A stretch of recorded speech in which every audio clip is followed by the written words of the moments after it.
Good morning, guys. Welcome to Thursday. Welcome to today's training. Today we're going to be talking about there it goes, healing as a journey and coming to knowing and feeling who you are. So it's really about our discovery here.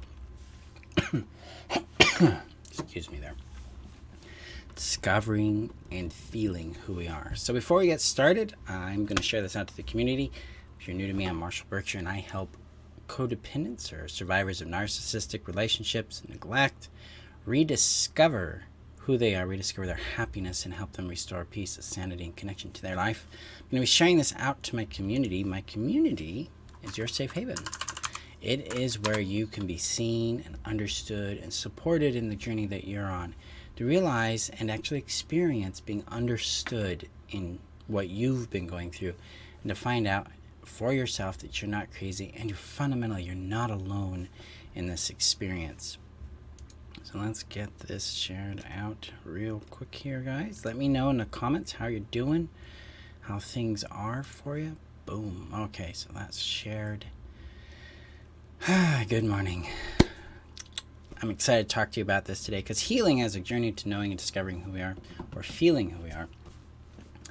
This is the biggie. I've done, in my journey work, I've done quite a bit of exploration about the concept of identity, of who we are, how do we come to know ourselves, and healing. That was the bulk of my initial studies, was healing trauma, healing emotional pain, healing identity. It really breaks down to that, because for a long time I used to look at healing as an onion. You peel back the layer, and then there's another layer, and then suddenly there won't be an onion.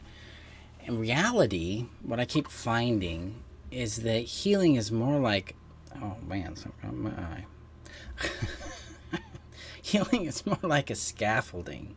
Okay, it's a lot like a machine that has different components operating together, and when you pull out one component, the rest of the machine starts to jitter and shake, and it gets really unstable, and that's scary for us, so we put it back in. Healing is basically learning how to dismantle that machine, this framework that we have in our mind, in our nervous system, in our body, and replace those things with things that function better for our well-being. Because currently the configuration, for instance, of how your nervous system and your emotions and the way your mind interpret things produces pain. It produces relationships with toxic people, or it keeps you isolated from healthy people, or it puts you down, that kind of thing. And healing is about dismantling that structure and building a new structure that allows us to connect with healthy, happy experiences and relationships, and with ourselves in a way that's powerful for us, that's meaningful for us. And so in a more simplistic way, healing is a lot about evolving our sense of identity and our sense of relationship to people, places, and things that we've experienced, are experiencing, and will experience. So it's an evolution rather than a fixing. And when we start to look at healing from that point of view, then identity and discovering who we are becomes an intrinsic component, an essential ingredient to healing. So sometimes I describe healing as moving from state A to state B, and the journey is the gap between, right? This is where I help you cross that gap into the state B and begin to understand, integrate the state B, and live from whatever state B is for you.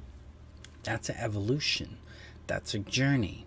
That's all about discovery, about who I am without this trauma, who I am without this shame, who I am without the codependency, who I am with confidence, who am I with when I'm anchored in my innate value, who am I when I know my true voice, who am I when I follow my real, genuine vision.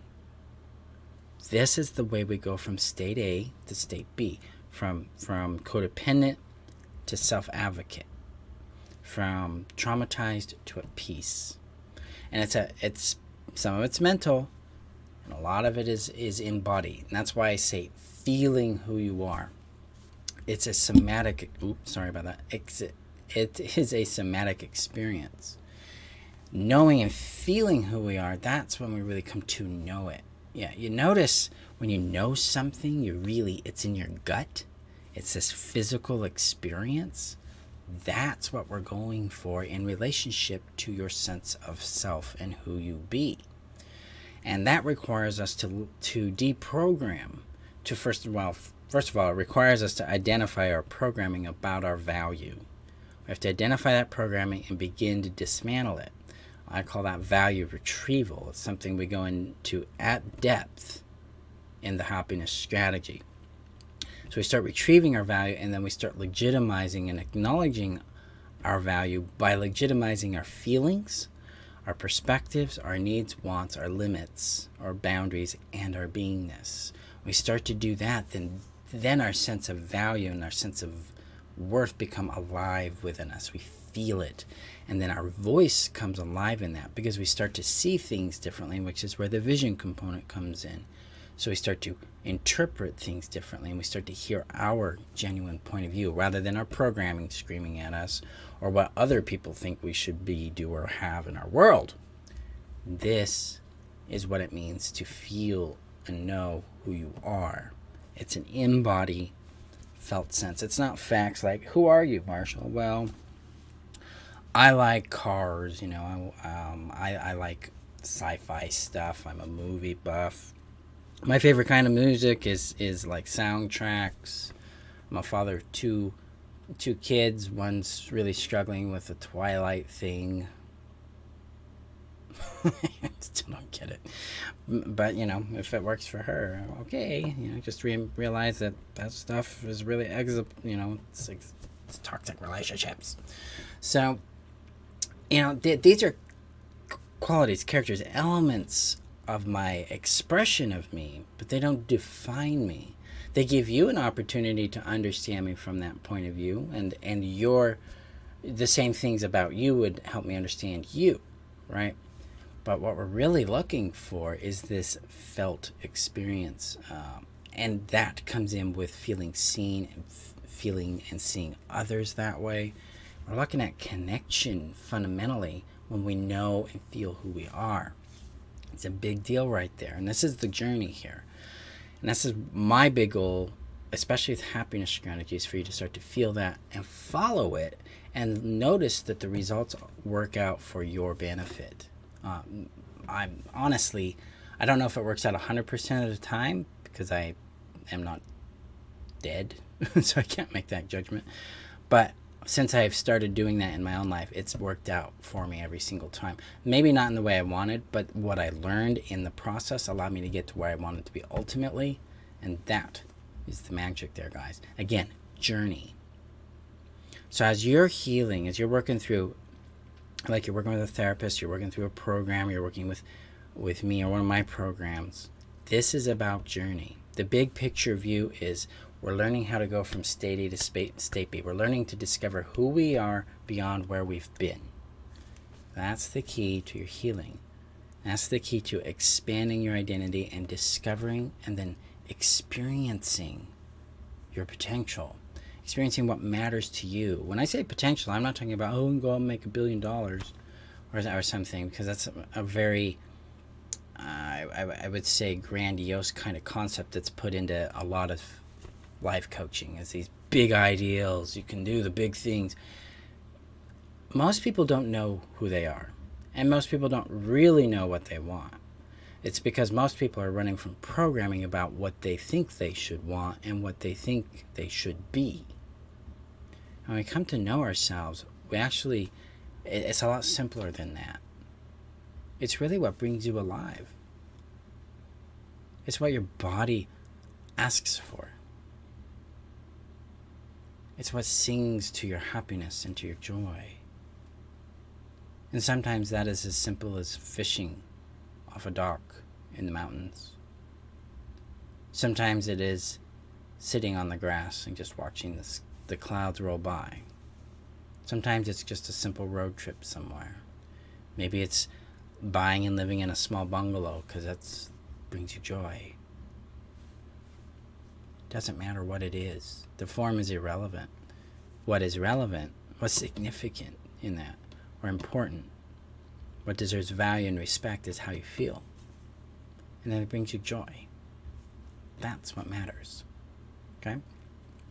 That's my goal for you. That's my hope for you, to discover for yourself what those things are and begin to live them on a regular basis.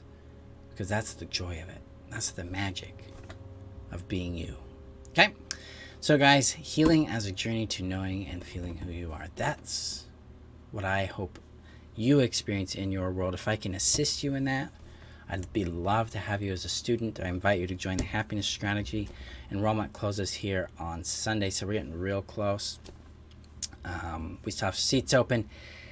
The link is below. If you want to join and the price is out of reach, just reach out to me and we'll work out a price that works for you. Because I get it, COVID's really screwed the pooch on a lot of things, and I'm more here to assist you in accomplishing these things than it is about the money. Because that's money is good, keeps me in business, keeps me here with you guys, helps me accomplish some of my dreams, and helps me help you. But it's not the point. The point is getting you the systems that actually work, and that's my goal. So I appreciate you guys. Remember that you're worth knowing, loving, and keeping, and I will see you guys in our next training video. Be safe out there. Bye-bye.